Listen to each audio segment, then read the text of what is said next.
በስመ አብ ወወልድ ወመንፈስ ቅዱስ አሃዱ አምላክ አሜን።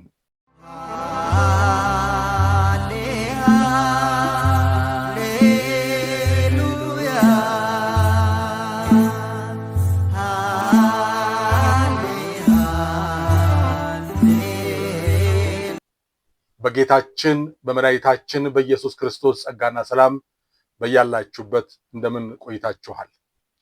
ህልመ ሌሊት ዝንየት ወይም ድሪም ሴክስ በሚል ርዕስ ባለፉት በተከታታይ 5 ክፍሎች ይዘን መቅረባችን ይታወሳል። ዛሬም 6ኛውን ክፍል ይዤ ቀርባለሁ። ሰብስክራይብ ማድረግ ሌሎችም ደግሞ ሼር ማድረግን ኮሜንት ላይክ ማድረግን አትርሱ። ምክር አገልግሎት ከፈለጋችሁ እንዲሁ በነፃ መጽሐፍ ቅዱስ በምሳሌ 25 ቁጥር 2 ላይ እንደሚለው የእግዚአብሔር ክብር ነገርን መሰወር ነው ይላልና ነገራችሁን በመሸከምና በመያዝ ለማገልገል እንዲሁ በነፃ ለማገልገል ዝግጆች ነን። ምክንያቱም አንዳንድ ሰዎች ይደውሉና ስንት ይከፈላል? መንፈሳዊ ምክር ፈልጌ እኮ በሰዓት ይሄን ያክል ብር ተብያለሁ ሲሉን፣ አይ በከንቱ ተቀብላችኋል፣ በከንቱ ስጡ ነው የሚለው። በነፃ በደስታ በክብር ላገለግል እንድናገለግል የተፈቀደልን ሰዎች እድለኞች ነን።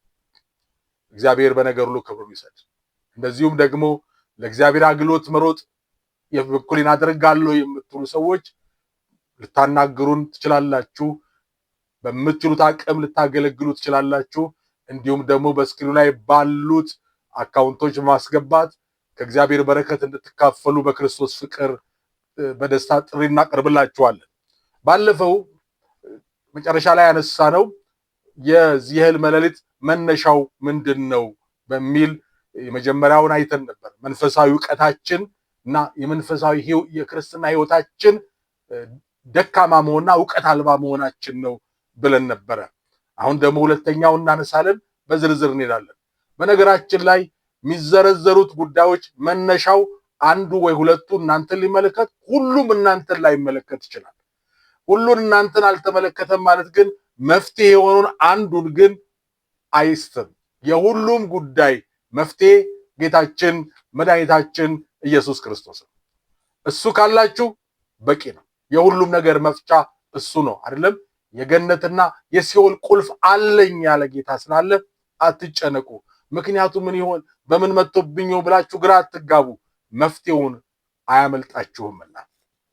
ሁለተኛ የምናነሳው ሰዎች አጋንንታዊ አሰራር በእኛ ላይ ሲልኩብን፣ ይህም ለህልመ ሌሊት ሊያጋልጠን ይችላል።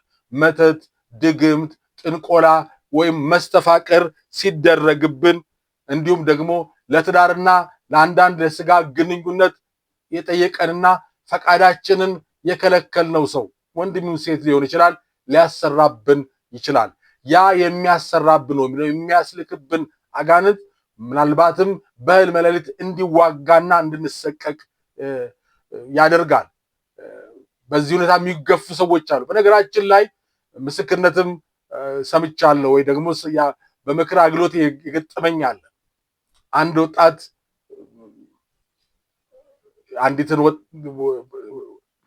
አንዲትን ሴት ለትዳር ይጠይቃታል። ፈቃደኛ አይደለችም። ያላት ምንድነው? ከዚህ በኋላ በህይወት ዘመንሽ ማንም እንዳያገባሽ አደርጋለሁ፣ ሰራብሻለሁ ነው ያላት።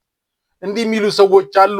እኛ ግን እነዚህ የድግምትና የመተት አሰራሮች በእኛ ላይ ሊመጡ የሚችሉት መቼ ነው ስንል ያለ ክርስቶስ ስንሆን፣ የልማድ ክርስቲያን ስንሆን ነው።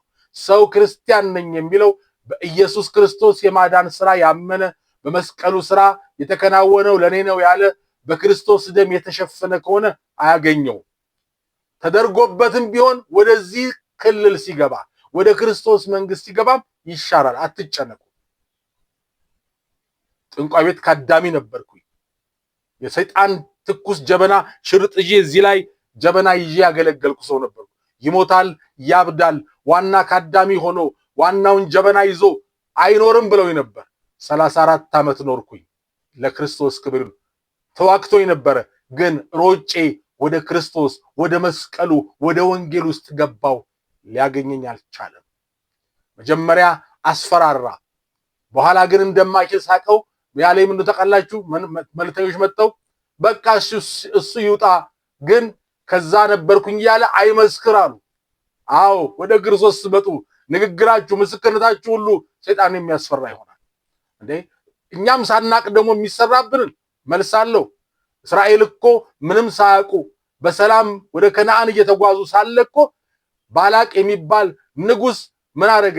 በአካባቢው ካሉ በአገር በዙሪያ ካሉ የበለጠ የተመረጠ የተባለውን ታዋቂውን ጠንቋይ በለዓምን ጠራባቸው።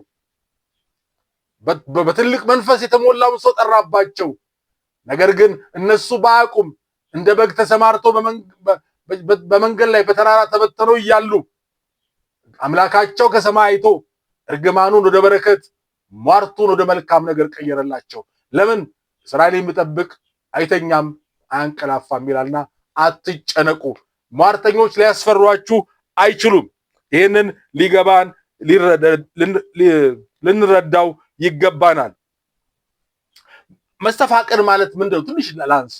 መስተፋቅር ማለት ያልፈለገንን ሰው እኛን ሊቀርብ ያልፈለገንን ሰው በአጋንንት አሰራር አደንዝዞና አፍዝዞ አይኑን ሸፍኖ ልቡን ሸፍኖ በድኑን መቆጣጠር ማለት ነው።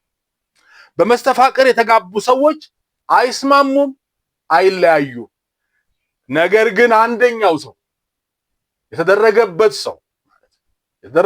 ሰው በመንፈሳዊ እውቀት አይኑን የገለጠ ቀን አስደራጊው ወዮለት። ከዚህ ጋር በተጨማሪ ብዙ ጊዜ በምግብ ወይም በጾታ ወደኛ በመጡ ነገሮች ወይም የኛ ንብረት ወይም ገንዘብ ለሰዎች ስንሰጥ በዚህም ድግምት ሊሰራብን ይችላል።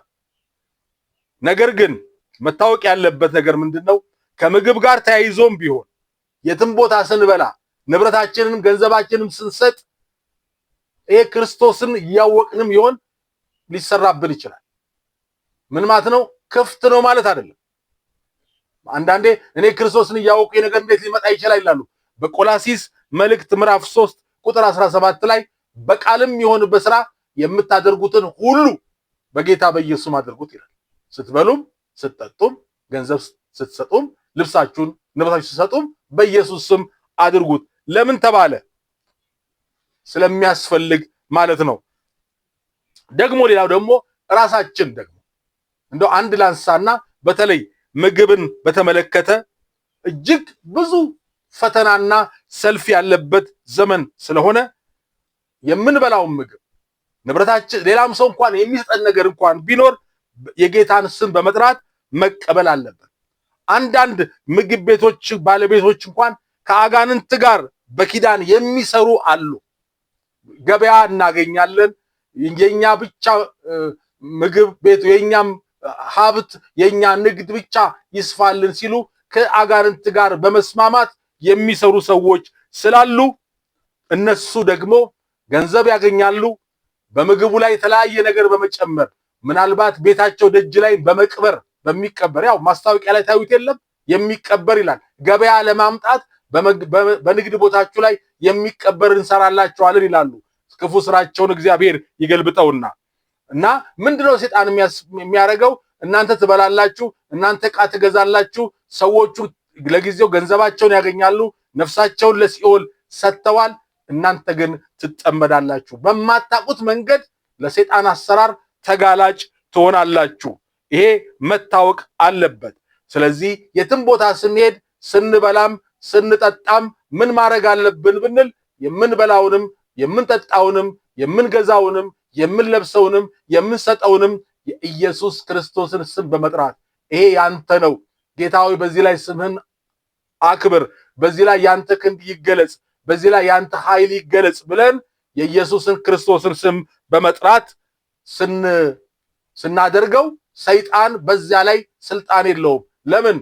ከስሞች ሁሉ በላይ የከበረ የኢየሱስ ክርስቶስ ስም ስለሆነ የሰይጣን አሰራር ያንን ሊቃወም አይችልም። መጽሐፍ ቅዱስ በሉቃስ ወንጌል ምዕራፍ 10 ቁጥር 19 ላይ ይላል እባቡን ጊንጡን ትረግጡ ዘንድ በጠላት ኃይል ሁሉ ላይ ስልጣን ሰጥቻችኋለሁ ይላል። በቃ ስታቁት እኮ አይችልም ሰይጣን። አትፍሩት። እኔ በጥንቆላ ቤት ከአዳሚነት ብዙ ሰይጣንን አሰራር ያየው ክፉ ስራውንም የቀመስኩኝ ነበርኩኝ። ክብር ለጌታ ይሁንና ከዚያ በኋላ ግን ንቀነዋል። ምክንያቱም ዕቃዎቹን ስንሰብር፣ ጀበናዎቹን ስንሰብር፣ ጨሌውን ስናቃጥል፣ የሰይጣን የሆነውን ንብረት ስናፈርስ ምንም አልፈራንም። ለምን? ከኛ ጋር ያለው ከሁሉ እንደይበልጥ እናውቃለን። ሰዎች ገንዘብና ንብረት ለማግኘት ሲሉ እኛ ጋር ወይ የኛን ፈቃድ ለማሰር ሲፈልጉ ከአጋንንት ጋር ይስማማሉ። የአጋንንት አሰራር፣ የአጋንንት ጋር ማህበርተኝነት ዋጋው የሚያስከፍለው ዋጋ ከባድ ነው፣ በነፍስም በስጋ። ይሄን አታድርግ፣ እንዲህ አትንካ፣ ይሄን አትብላ፣ ወደዚህ ቦታ ትድረስ፣ በዚህ ቀን ይሄን አድርግ ይላል። አንዷን ብትስት የሚከተልህ መከራ። አዎ አንዳንዴ እዚህ ላይ ያለው ሚዲያ ላይ ይመለከታሉ። እንደው አባቴ እነኚህ ጠንቋዮችን ወይም ደግሞ የቤተ ክርስቲያን የከበረ የሊቃውንት ስም ይዘዋል። መርጌታ አባቴ እባክዎትን እንደው አባቴ እንደው ያገኘኝ መከራ እባክዎ እርዱኝ ብለው በተማጽኖ ይጠይቃሉ። እነሱ የሚከተሉት የአጋንንቱን ፈቃድ እንጂ የእናንተን ልመና አይደለም። ኢቭን የራሳቸውን እንኳን ፈቃድ ማድረግ አይችሉም። እኔ ቲክቶክ ላይ ብዙ መልእክቶች ሰራ ነበርና አሁንም አለ፣ ክብር ለእግዚአብሔር ይሁን። ቤቴ ውስጥ ግቢ ውስጥ ብዙ አትክልት ስላለ አትክልት አካባቢ ሰራ ነበር። ቪዲዮዎቹ እንደዛ ሰራሉ። ከዛ በኋላ በቃ በሙሉ መፍትሄ የት ነው ያለው? ስንት ልክፈል? የሚገርም እኮ ነው። በነፃ ብዙ ሰው ተፈቷል። ነገር ግን ስንት ልክፈል ይላል። ለካ ቅጠሎችን ሲያዩ አጋንንት የምስብ ወይ ደግሞ በቅጠል በምናምን በጽሁፍ የምሰራ መስሏቸው ነበረ።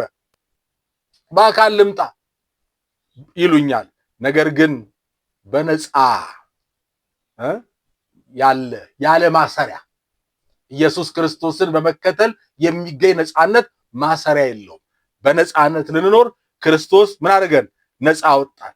ዛሬ ግን ብዙ ሰው የአበሻ መድኃኒት ፍለጋ እንደዚህ ምናምን ይላል።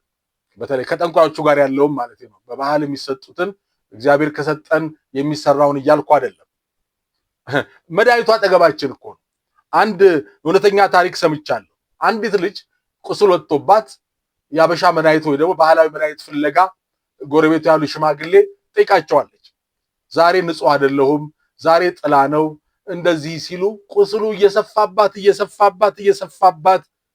ቆየና አንድ ቀን ቡና እያፈላች በነበረችበት ጊዜ መጡ። ዛሬ ልጄ ይኸው አገኘሁልሽ አሏት። እሷ ቡና ስታፈላ ሳር ጎዝጉዛ ቁጭ ብላ ነበር። ከዛ የሰጧትን ቅጠል እንዲህ እያደረገች ታየዋለች። እሳቸው አሽተሽ ቁስልሽ ላይ አድርጊው አሏት። ምን ነው ልጄ ታየዋለሽ አሏት በመገረም። ቅጠሉን አላወቀችውም እንጂ ከጓሮዋ አጭዳ ያስገባችው ነበር። አያችሁ፣ መድኃኒቱ አጠገባችን ነው። ነገር ግን መድኃኒት የሆነው እግዚአብሔር አጠገባችን እያለ ወደ ከንቱ ሰዎች መሄዳችን ግን እጅግ አደገኛ መሆኑን እንመለከታለን። ለምሳሌ በምክር አገልግሎት የገጠመኝ ልንገራችሁ። ሙሉ የምትባል ሴት ስሟ ተቀይሯል። ታሪኩ ግን እውነት ነውና ስሟ ግን ተቀይሯል። አባቷ በልጅነቷ የተከፈተ እድል እንድታገኝ በቃ በረከት እንዲያገኝላት አይነ ጥላ እንዲገፈፍላት ብዙ ሰው እኮ ምንም ሳይሆን ልጆቹን የበለጠ እንዲሆኑለት ብሎ ወደ መተተኛ ቤት፣ ወደ ጠንቋይ ቤት፣ ወደ በቀይ በጥቁር ወደሚጽፍ ቤት ይወስዳሉ። እና ስትነግረኝ ልጅ ነበርኩኝ አለች። አባቴ ይዞኝ ወደዛ ደጋሚው ጋር አስገባኝ እና ያው ከዛ በኋላ መድኃኒቱ በማህፀን ነው የሚሰጠው አለ ክፉ ደብተራ። እግዚአብሔር ይገስጸው። ክፉ መተተኛ በምንፍስተው በማህፀን ነው የሚሰጠው አለ። እንዲያስ እኔ በመድኃኒት እኔ ልገናኛትና መድኃኒቱን ላርግላት አለ። አባት ተስማሙ አለች። እኔ አላውቅም፣ ልጅ ነኝ፣ የ12 ዓመት ልጅ ነኝ። አባቴ ግን ተስማምቶ አስገባኝ፣ ያውቅ ነበር አለች። ክብረ ንጽሕናዬን ወሰደ፣ መድኃኒት ብሎ ተገናኘኝ አለች። ከዛ በኋላ ግን ከፍተኛ የትምህርት ደረጃ ላይ ደርሳ በእውቀት ላይ እውቀት በዲግሪ ላይ ዲግሪ ደራርባ፣ ነገር ግን ትዳር የሚባል ነገር የለም። ህይወቷ የተበለሻሸ፣ ስራ መስራት የማትችል፣ ትዳር ስታስብ በቃ ለትዳር የሚጠይቋት ሰዎች ሲመጡ በቃ ነብር ያደርገኛል አለች። በቃ ምናልባት እንኳን ለስጋ ፈቃድ ፍላጎት እንኳን የሚፈልገኝ የለም። ከፈለጉኝም እንዲሁ መተተኛ ሰዎች ናቸው ለዚህ የሚቀርቡ እንጂ ሌላ ሰው አይቀርበኝም አለች። አያችሁ፣ በሌሊትም ደግሞ የሚገናኛት አለ፣ እንደዚህ ይመጣል። ወገኖቼ አያችሁት? የመታወር ጥግ፣ ያለማስተዋል ጥግ እግዚአብሔር ያስበን። አንዳንዶች ደግሞ ልጅ እናገኛለን ብለው ወደ ጠንቋይ ቤት፣ ወደ አጋንንት ሳቢዎች ቤት ይሄዳሉ። ማታወቅ ያለበት ምንድነው? ልጅ ሲወለድ፣ በነገራችን ላይ ሰይጣን ልጅ መስጠት አይችልም። ነገር ግን አሰራሮችን ማኒፑሌት ያደርግና ያዘበራርቅና እሱ እንዳደረገ ይሆናል። ነገር ግን ያ ሰው ምን ይሆናል ማለት ነው? በኪዳን ለአጋንንት የተሰጠ ይሆናል። እነኚህ ልጆች ምን እንደሚደረጉት በቃ ሞኒተሪንግ ስፒሪት አብሯቸው የሚያድር መንፈስ ይሰጣቸዋል። ከዛ በኋላ በራሳቸው ፈቃድ መሄድ የማይችሉ ይሆናሉ። እንደነዚህ አይነት ልጆች ሙሉ በሙሉ ለአጋንንት የተሰጡ ስለሆኑ የመንፈስ ሚስት ወይም የመንፈስ ባል የሚቆራኛቸው ይሆናሉ። ያው ዝኒየት ስንል ስፒሪቹዋል ሃዝባንድ ስፒሪቹዋል ዋይፍም ማለት ነው። ነገር ግን መታወቅ ያለበት ሰዎች ይቸኩላሉ እንጂ ልጅ የሚሰጥ እግዚአብሔር ብቻ ነው። እናስተውል። አሁንም መፍትሄ አለ። እግዚአብሔር ይረዳናል። ደውሉ። እግዚአብሔር በረዳይ መጠን በስልክ ብቻ እንኳን በብዙ መቶ የሚቆጠሩ ሰዎች በማውራት መንገዱን የእግዚአብሔር ነገር በማሳየትና ወደ ጸሎት እንዲመሩ በማድረግ በአንድ ቀን ቆመልን ያሉኛሉ። ክብሩን እግዚአብሔር ይውሰድ። የአንድ ቀን ቆመልን አሉ። እኔ አይደለሁም እግዚአብሔር ነው ያደረገው። ብዙ ቦታ ደርሻለሁ፣ እንዲህ አድርጌያለሁ። አንዳንዶች በመደነቅ እንዴ እኔ እስካሁን ተአምር ነው የሆነብኝ ይላሉ። ተአምር ያደረገ ጌታ ነው። ከኔ የሆነ ምንም የለም። እግዚአብሔር ክብሩን ይውሰድ። ለሰይጣን ጊዜ አትስጡት። ነገራችሁ አይዘጋ። ወደ እግዚአብሔር ቅረቡ፣ ደውሉ። እግዚአብሔር ይረዳናል። እግዚአብሔር ሀገራችን ይባርክ፣ ምድራችንን ሰላም ያርግልን፣ ቸር ይግጠመን። ሰላም ሁኑልኝ።